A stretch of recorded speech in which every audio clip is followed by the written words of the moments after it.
Je dirais que c'est un mélange d'imprévu et de connivence. C'est aussi comment reproduire l'accident qui normalement fait rire dans la vie.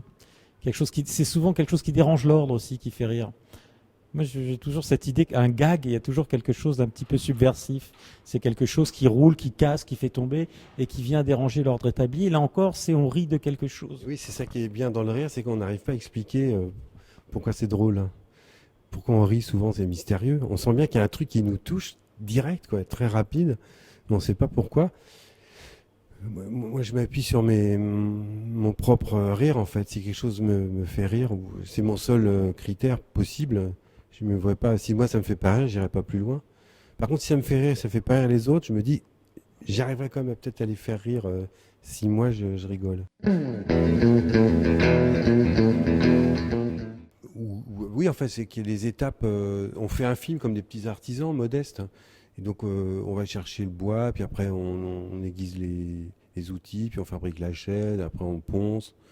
Et donc, c'est un peu toutes les étapes du film, quoi. Donc, moi, j'envisage pas trop d'écrire un scénario, mais pas de le réaliser, ou tourner un film écrit par quelqu'un d'autre. J'ai l'impression que c'est le petit artisan qui fait son meuble de A à Z. Je trouve que c'est bien qu'un film marche, ça veut dire que j'ai réussi ce que je voulais, toucher des gens. Mais non, parce que parfois les têtes d'affiche elles coûtent très cher, donc pour rembourser le film c'est beaucoup plus cher. Il n'y a pas de films commerciaux, des films d'auteur. Il n'y a que des films ressentis ou pas, quoi. Il y a des grands films commerciaux qui sont des films d'auteur parce que on sent que le réalisateur les a portés.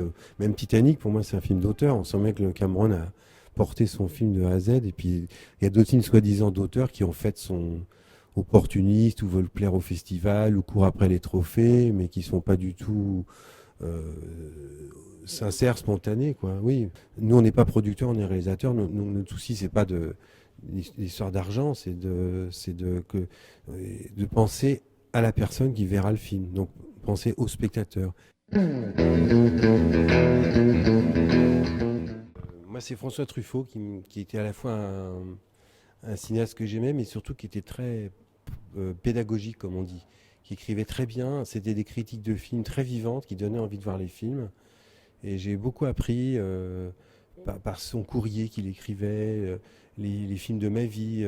C'était toujours personnel, vivant. Et du coup, il m'a présenté pas mal d'autres réalisateurs, enfin d'autres films. Et donc j'ai grandi avec cette espèce de professeur. C'est pas un lien familial, c'est plutôt un lien de professeur.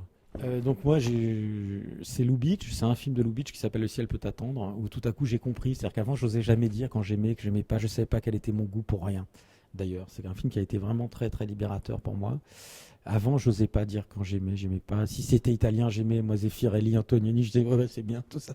Je savais pas quel était mon goût et un jour j'ai vu ce film et ça a été très très puissant. Vraiment, j'ai compris pourquoi c'était beau, pourquoi ces personnages avaient de la beauté. Tout me plaisait, même ce qu'ils étaient, leur dignité, leur force, leur tenue dans l'adversité, la façon dont ils filmaient, comment ils suggéraient les choses. Tout à coup, pour moi, j'ai eu une révélation très forte. J'ai même pu expliquer après pourquoi j'aimais. C'est la première fois, donc tout à coup, j'ai eu un peu plus accès au langage. J'étais très timide. Ça a été vraiment très libérateur. Après,